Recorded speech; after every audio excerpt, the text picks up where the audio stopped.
കൂട്ടുകാരനപ്പം നിങ്ങൾക്ക് ഇത് കാണിക്കുന്നത് ഫോറാമിനുള്ള വേറെ എക്സസൈസാണ്. എങ്ങനെ ഡമ്പൽ പിടിക്കുക, ഞാൻ അടിച്ച് ഇവിടം വരെ ഇങ്ങനെ കൊണ്ടുവരണം, പിന്നെ ഇങ്ങോട്ടാക്കണം. ഇത് ഫോറാമിന് മാത്രമല്ല, നിങ്ങൾ കയ്യുടെ റിസ്റ്റിനും വണ്ണം വെക്കും. നല്ല പിടുത്തം കിട്ടുന്നൊരു എക്സസൈസാണ്. ഇത് ചെയ്ത് നോക്കണം കേട്ടോ. ഒരു 15 പ്രാവശ്യം വെച്ച് ചെയ്താൽ മതി. അങ്ങനെ ഒരു 3 സെറ്റ് ചെയ്യണം. അങ്ങനെ നിങ്ങൾ ചെയ്യുമ്പോഴത്തേക്ക് നിങ്ങളുടെ കൈക്ക് നല്ല വണ്ണം വെക്കും. പിന്നെ അതുപോലെ ഞരമ്പൊക്കെ നന്നായിട്ട് തെളിഞ്ഞ് നിൽക്കും. കൈ നന്നായിട്ട് ചാടിക്കാൻ വേണ്ടിയിട്ടുള്ളൊരു എക്സസൈസാണിത്. കൈയുടെ മസിൽസിനും നന്നായിട്ട് ഒരു ഇത് കിട്ടുന്ന ഒരു എക്സസൈസ് കൂടിയാണിത്. മസിൽസിന് ഫുള്ളൊരു വർക്കൗട്ട് കിട്ടുന്ന എക്സസൈസാണ്. ഇതിങ്ങനെ ചെയ്താൽ മതി.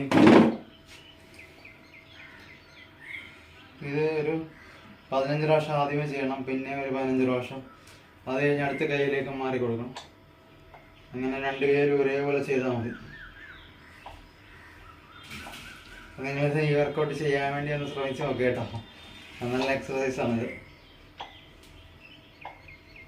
ഇതുണ്ടോ, എൻ്റെ കയ്യിലെ ഞരമ്പൊക്കെ തെളിഞ്ഞ് വരുന്നതാണ്.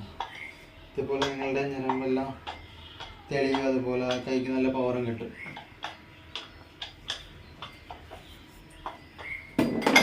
അപ്പോൾ ഇത്ര ഉള്ളൂ കൂട്ടുകാരെ ഇന്നത്തെ വീഡിയോ. ആർക്കെങ്കിലൊക്കെ ഇതിന് കമൻ്റ് ഇടാമെങ്കിൽ കമൻ്റ് ഇട്ട് ചോദിക്കാവുന്നതാണ്. ഇതിൻ്റെ ഫുൾ എങ്ങനെയാണ് എക്സസൈസ് ചെയ്യേണ്ടതെന്നുള്ള വിധം ഞാൻ പറഞ്ഞുതരാം. അപ്പം ഇതേപോലെ ചെയ്ത് നോക്കിയാൽ മതി കേട്ടോ. നിങ്ങൾക്ക് കൈയുടെ റിസ്റ്റിന് ഇവിടെയൊക്കെ വണ്ണം വെക്കും. അതുപോലെ ഫോറാം നന്നായിട്ട് തെളിഞ്ഞ് വരും. അതിന് വേണ്ടിയിട്ടുള്ള എക്സസൈസാണിത്.